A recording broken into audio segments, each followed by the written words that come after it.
اس میں فرق ہے. وہ اتنی اونچی عمارت ہے, اس کی 185 منزل سے اوپر رہنے والے روزہ کھولنے کے لیے دیگر لوگوں کے مقابلے میں 3 منٹ, جبکہ 80ویں منزل سے اوپر رہنے والوں کو 2 منٹ زیادہ انتظار کرنا پڑتا ہے. آلموسٹ لائک شہروں جیسا فرق ہے. ہاں, یہ مطلب یہ فلائٹ جیسا فرق ہے. جیسے آپ فلائٹ سے جا رہے ہیں, وہاں پہلے ہو گئی, مطلب کیا کمال بات ہے. یعنی جو اوپر رہ رہے ہیں, جو زمین پہ رہ رہے ہیں, ان کے مقابلے میں جی وہ زیادہ جلدی افطار کر رہے ہیں. تو پھر سچویشن یہ ہوتی ہے کہ زمین پر رہنے والوں سے زیادہ دیر تک سورج کو دیکھ سکتے ہیں.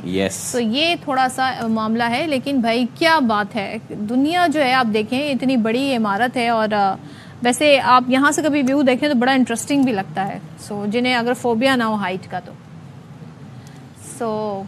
اوکے. لیڈیز اینڈ جینٹلمین, ہماری کچھ ایسی شخصیات, کچھ ایسی پرسنالٹیز ہیں. ویسے جب بھی ہم پاکستان کی جو فلم انڈسٹری اس کا ذکر کرتے ہیں تو اتنا ہمیں زبردست اس کا پرفارمنس نظر نہیں آتی, لیکن ماضی میں دیکھیں لازوال دونوں کے خالق نثار بزمی, آج ان کی جو ہے وہ 17ویں برسی منائی جا رہی ہے. اور 1924 میں بھارت میں پیدا ہوئے تھے. پاکستانی اور بھارتی فلموں کے لیے یکساں انہوں نے کام کیا جی. 66 پاکستانی 40 بھارتی فلموں کے لیے انہوں نے مقبول گانے ترتیب دیے. اور ان کے جو گانے ہیں, چلو اچھا ہوا تم بھول گئے, جو تمنا اور کیا جانے تمنا, اور آپ ہیں, ان سمیت ایسے کئی گانے ہیں جو آج تک لوگوں کو یاد ہیں. تو آج کے شو کا ہم اختتام کرتے ہیں. آپ سے ملاقات ہوگی کل. اپنا رکھیے خیال. اللہ حافظ.